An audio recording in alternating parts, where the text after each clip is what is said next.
تو جناب بات کریں گے ڈرامہ سیریل من مرضی کے ایپیسوڈ 7 کے بارے میں۔ تو آپ لوگوں میں سے جس نے بھی ایپیسوڈ دیکھی ہے، آپ لوگوں کو ایپیسوڈ کیسی لگی،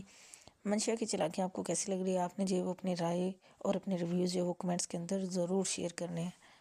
تو جناب جیسے ایپیسوڈ سٹارٹ ہوتی ہیں تو جو ہادی ہوتا ہے اس کے سسٹر جو ہے وہ زارا سے بات کر رہی ہوتی ہے، بٹ زارا اس کو کلیئرلی طور پہ جو ہے وہ ایکسکیوز کر دیتی ہے کہ جی میں آپ کے ساتھ کام نہیں کر سکتی، اور اس نے جو وہ ہادی نے اس کو پہلے ہی بتایا ہوتا ہے کہ زارا کبھی بھی ایگری نہیں ہوگی۔ تو جو ہادی کی سسٹر تھی سیرت، اس کو یہ بات بالکل بھی اچھی لگی، اور جب وہ باہر آتی ہے تو پھر جو ہے وہ ہادی اس کا جو ہے وہ اچھا خاصا جو ہے وہ مذاق کرتا ہے کہ بھائی میں نے تمہیں پہلے ہی کہا تھا، اور اس کی سسٹر اس کو کہہ کے جاتی ہے کہ جی جو بھی ہے تم زارا کو جو ایگری کرو گے کہ وہ میرے ساتھ جو وہ کام کرے۔ پھر جب ہادی جا کے زارا سے پوچھتا ہے تو پھر زارا اس کو جو ہے جو زارا نے وہاں پہ باتیں کی وہ بڑی زبردستی، ایک بڑا ایلیگنس تھا جو ہے وہ اس کا گیسچر تھا کہ اس نے اس کو ہادی کو بڑے طریقے سے ساری چیزیں بتائی کہ جی وہ کوئی بھی ایسی بات نہیں کرنا چاہتی کہ جس کا مطلب جو اس کی ماں کے ساتھ ہوا ہے جس طریقے سے بھی ہوا تو وہ اس کو بھی اپنی لائف میں جو فیس کرنا پڑ رہا ہے۔ تو خیر زارا تو اس سے بات کر کے اپنی کہانی سنا کے اس کو چلے گئی، بٹ ہادی کو کافی دیر تک جو ہے وہ یہ چیز فیل ہوتی رہی۔ ہوپس ہو کہ ہادی کو کوئی آئیڈیا ہوگا یا نہیں ہوگا، جس طرح سے اس کا نام زارا امین ہے تو پتہ نہیں ہادی کو ابھی تک آئیڈیا ہو چکا ہے یا کہ نہیں کہ زارا جو ہے وہ اسی کے جو ہے وہ چاچو کی بیٹی ہے یا کہ کیا ہے یا کہ اس کی کزن ہے۔ اور جناب اگین جو منشا صاحبہ تھی اس نے پھر ہیرا پھیری سے جو وہ کام لیا، اور اس نے جو ہے وہ اپنے مطلب کی خاطر جو ہے وہ حمزہ سے صلح تو کر لی، بٹ حمزہ کی گاڑی جو ہے وہ راستے میں خراب ہو گئی، اور جو منشا ہے اس کو جو چیز نظر آ رہی ہے تو اس کو حمزہ کی گاڑی کہاں پہ پسند آنی ہے۔ تو خیر وہ اتر کے بیچ راستے اس کو کہتی ہے کہ تم اپنی گاڑی کو دیکھتے رہنا اور میں جا رہی ہوں، تو رکشہ لے کے جو وہ آفس چلی جاتی ہے۔ تو وہاں جا کے جی شجاع صاحب اس کی جو ہے وہ کافی تعریف شریف کرتے ہیں، اور پھر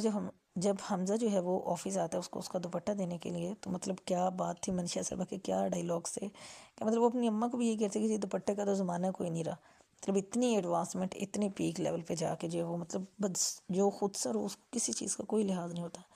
خیر جیسے تیسے کر کے حمزہ کو اس نے وہاں سے نکال دیا، اور اس کے بعد جی وہ شجاع صاحب اس کو لے کے گئے ہیں شاپنگ پہ، وہاں پہ جا کے اس نے شاپنگ کی ہے، اور وہاں پہ جو ہے وہ پھر منشا کو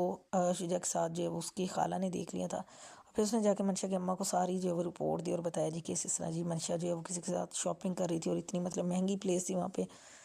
تو اس کی اماں کو اچھا خاصا غصہ آتا ہے، وہ بڑا اس کا جو ہے بھرم رکھتی ہے کہ نہیں جی ایسا نہیں ہے۔ پھر جب وہ منشا کو کال کرتی ہے تو وہ اتنی ہی چالاکی سے جو ہے وہ ساری بات مطلب صاف صاف انکار کر دیتی ہے کہ نہیں جی ایسا تو کچھ ہوا ہی نہیں، اور جو ہے وہ میں تو اپنے ہی آفس میں اور کام کر رہی ہوں۔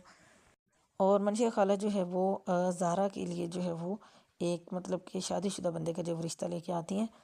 اور پھر جو ہے منشا کی جو اماں ہوتی ہے اس کو جو ہے وہ تھوڑا تھوڑا یہ رشتہ جو ہے وہ کچھ سمجھ میں آ رہا ہے، کیونکہ ان کی جو سوچ ہے کہ جی میری بیٹی سے بڑھ کے جو وہ کچھ بھی نہ ہو۔ اور جناب اس کے بعد جو ہے وہ منشا اچھا خاصا جو ہے وہ مطلب ڈنر کرنے کے بعد اور جی خوب سیر سپاٹے کرنے کے بعد جو وہ لیٹ نائٹ جو وہ اپنے گھر جاتی ہے،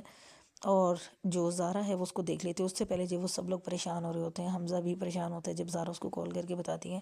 کہ ابھی تک منشا جو ہے وہ گھر نہیں آئی ہے۔ تو جب وہ لیٹ نائٹ جاتی ہیں تو پھر اگین وہی مکاری اور چلاکی کہ جی اس کے اماں ابا غصہ کرتے ہیں کہ تم نے جو ہے وہ کل سے آفس نہیں جانا، بٹ بڑی ہی چلاکی سے اور جو ہے وہ سیاست سے وہ یہ کہتی ہے کہ جی نہیں آئندہ میرا جی فون آف ہو گیا تھا اور سوترا کے بہانے، اور پھر یہ جی کہ نیکسٹ ٹائم جو ہے ویسا نہیں ہوگا۔